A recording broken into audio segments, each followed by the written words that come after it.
ಅಂತಿಮವಾಗಿ ನಾನು ತಮ್ಮ ಹತ್ರ ಕೇಳ್ತಾ ಇರುವಂಥದ್ದು, ಹೆಂಗೆ 400 ಸೀಟ್ ಬಂದೇ ಬರುತ್ತೆ ಅನ್ನೋಂಥ ವಿಶ್ವಾಸ ಈಗಲೂ ಕೂಡ ಇರುವಂಥದ್ದು, ಅದನ್ನು ದಾಟುತ್ತೆ ಅಂತ ಹೇಳಿ. ಹೆಂಗೆ ಅಂತಂದರೆ ಕಳೆದ 10 ವರ್ಷಗಳಲ್ಲಿ ನಾವು ಮಾಡಿರ್ತಕ್ಕಂಥ ಅಭಿವೃದ್ಧಿ ಇಡೀ ಜಗತ್ತು ಮಾತನಾಡ್ತಾ ಇದೆ. ಭಾರತ ಬದಲಾಗಿರ್ತಕ್ಕಂಥದ್ದು ನಮಗೆ ವಿಶ್ವಾಸ ಇದೆ. ನಾವು ಮಾಡಿರ್ತಕ್ಕಂಥ ಕಾರ್ಯದ ಇದು ಒಬ್ಬ ವ್ಯಕ್ತಿ ತನ್ನನ್ನೇ ಈ ದೇಶಕ್ಕೋಸ್ಕರ ಸಮರ್ಪಣೆ ಮಾಡಿಕೊಂಡ, ಇಡೀ 18 ತಾಸು ಹರ್ನಿಶಿ ಈ ದೇಶವನ್ನು ಅಮೃತ ಕಾಲದೊಳಗಡೆ ಭಾರತವನ್ನು ಶ್ರೇಷ್ಠ ದೇಶವನ್ನಾಗಿ ಮಾಡಬೇಕು ಅಂತ ಅರ್ಪಣೆ ಮಾಡಿಕೊಂಡು ಈ ಥರ ಬಹುಶಃ ಸಮಿತಿ ಥರ ಹುರಿತಾ ಇರ್ತಕ್ಕಂಥ ಒಬ್ಬ ವ್ಯಕ್ತಿ ಯಾರಿದ್ರೆ ಅದು ಮೋದಿಜಿ. ಆ ಮೋದಿ ಅಂತಕ್ಕಂಥ ಒಂದು ಹೆಸರು, ಅವರ ಪರಿಶ್ರಮ, ಅವರ ಮಾತು ಮತ್ತು ಅವರ ಕೃತಿ, ಅವ್ರು ನಡ್ಕೊಂಡಿರ್ತಕ್ಕಂಥ ದಾರಿ, ಅದು ಜನರಿಗೆ ಇವತ್ತು ನಂಬಿಕೆ ಇದೆ. ಮೋದಿ ಹೈತೋ ಮುನ್ಕಿನೇ, ಮೋದಿ ಇದೆ ಅಂತಕ್ಕಂಥದ್ದೇ ಒಂದು ಗ್ಯಾರಂಟಿ.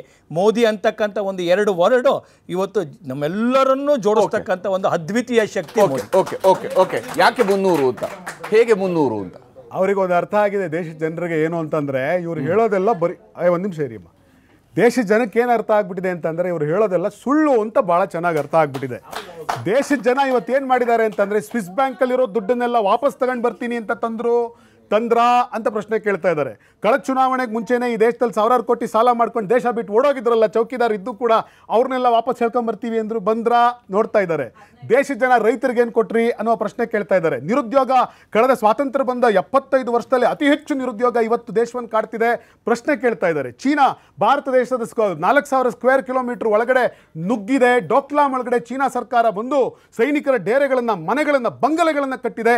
ಇದರ ಬಗ್ಗೆ ಜನ ಪ್ರಶ್ನೆ ಕೇಳ್ತಿದ್ದಾರೆ. ಎಲ್ಲದಕ್ಕಿಂತಲೂ ಹೆಚ್ಚಾಗಿ ಈ ದೇಶದ ಬಡವ, ಈ ದೇಶದ ಹಸಿದವ, ಈ ದೇಶದ ದಲಿತ, ಈ ದೇಶದ OBC, ಈ ದೇಶದ ಮೈನಾರಿಟಿ ಏನು ಪ್ರಶ್ನೆ ಕೇಳ್ತಾನೆ ಅಂದರೆ, ಚುನಾವಣೆ ಬಂದಿದ ತಕ್ಷಣ ಸ್ವತಃ ಶ್ರೀಮಾನ್ ನರೇಂದ್ರ ಮೋದಿಜಿಯವರು ಪ್ರಧಾನಮಂತ್ರಿಗಳಾಗಿ ಅವ್ರ ಜನಗಳ ಮುಂದೆ ನಿಂತು ಆಡೋ ಮಾತೇನು ಅಂತಂದರೆ, ಅವ್ರು ಕಿತ್ಕೊಂಡು ನಿಮಗೆ ಕೊಟ್ಬಿಡ್ತಾರೆ. ಈ ದೇಶದ ಒಂದು ಇಡೀ ಜನಸಮುದಾಯವನ್ನು ಅವ್ರನ್ನ ನುಸುಳುಕೋರ್ರು ಅಂತ ಕರೆಯೋದು. ರೈತರು ಡೆಲ್ಲಿಯಲ್ಲಿ ಪ್ರತಿಭಟನೆ ಮಾಡೋದಕ್ಕೆ ಹೋದರೆ ಒಳ್ಳೆ ಪಾಕಿಸ್ತಾನದ ಗಡಿಗೆ ಬೇಲಿ ಹಾಕೋ ಥರ ಡೆಲ್ಲಿಗೆ ನಮ್ಮ ಪಂಜಾಬಿನ ರೈತರು ಹೋಗದೆ ಇರೋ ಥರ ಬೇಲಿ ಹಾಕೋದು.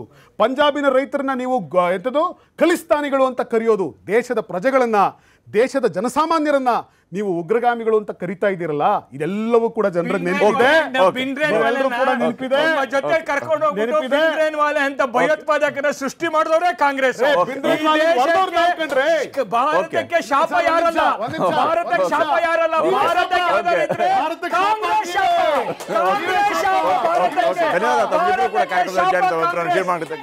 ನಮಗೆಲ್ಲರೂ ಕೂಡ ಧನ್ಯವಾದ ಕಾರ್ಯಕ್ರಮದಲ್ಲಿ ಜಾಯ್ನ್ ಆಗಿದ್ದಕ್ಕಾಗಿ. ಒಟ್ಟಾರೆಯಾಗಿ ಇಲ್ಲಿ ಸಹಜವಾದಂತಹ ಕುತೂಹಲ ಇದ್ದೇ ಇದೆ, ಯಾರು ಎಷ್ಟು ಸೀಟನ್ನು ಗೆಲ್ತಾರೆ ಅನ್ನುವಂಥದ್ದು. BJPಯವರು ಬಹಳ ಅತ್ಯುತ್ಸಾಹದಲ್ಲಿದ್ದಾರೆ, 400 ಸೀಟುಗಿಂತ ಮೇಲೆ ಅಂತ ಹೇಳ್ತಾರೆ. ಆದರೆ ಅದು ಟೊಳ್ಳಾಗುತ್ತೆ ಅನ್ನುವಂತಹ ವಿಚಾರವನ್ನು ಕಾಂಗ್ರೆಸ್ನವರು ಕೂಡ ಅಷ್ಟೇ ದೊಡ್ಡ ಸ್ವರದಲ್ಲಿ ಹೇಳ್ತಿದ್ದಾರೆ. ನೋಡಬೇಕು ದೇಶದ ಜನ ಯಾರ ಪರವಾಗಿ ತೀರ್ಪನ್ನು ಕೊಟ್ಟಿದ್ದಾರೆ ಅನ್ನೋದನ್ನು. ನಮಸ್ಕಾರ.